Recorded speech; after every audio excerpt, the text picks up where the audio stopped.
আজকে তো ভীম একাদশী। আজকে তো ভীম একাদশীর ব্রত পালন করছি আমরা, আমার শাশুড়ি মা, আমি আর আমার যা। তো আমি আগে চান টান করে চলে এসেছি। এসে এই যে ঠাকুর ঘরে ঠাকুরকে চান টান করিয়ে ফুল টুল দিয়ে সব গোছগাছ করে রেখে এসেছি। আর এই দেখো আমি এখন ফল কাটতে বসে গেছি। ঠাকুরের আগে সব ফল টল দিয়ে সেবা দেব।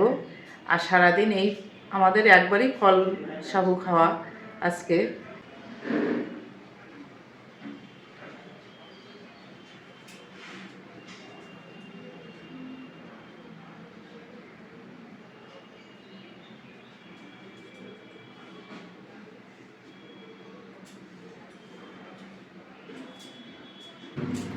তো দেখো এই যে আগে ফলটা কাটা শুরু করে দিই।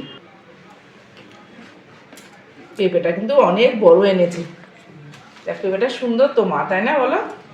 পেঁপেটা খুব সুন্দর, কিন্তু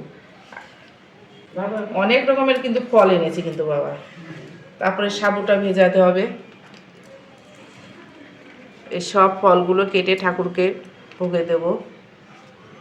আর এদিকে আমার শাশুড়ি মাও এই যে চান করে চলে এসছে। আমার শাশুড়ি মাও চলে এসছে চান করে।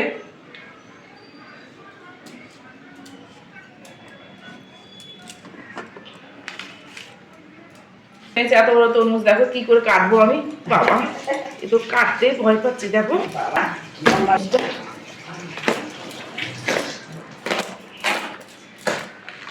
তরমুজটা মা দেখো কি সুন্দর হয়েছে।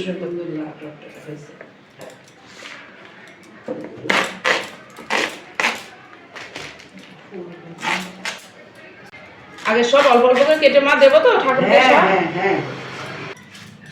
তো আজকে তো ভীম একাদশী, তোমরা কে কে ভীম একাদশী করো আমার কমেন্টে জানিও।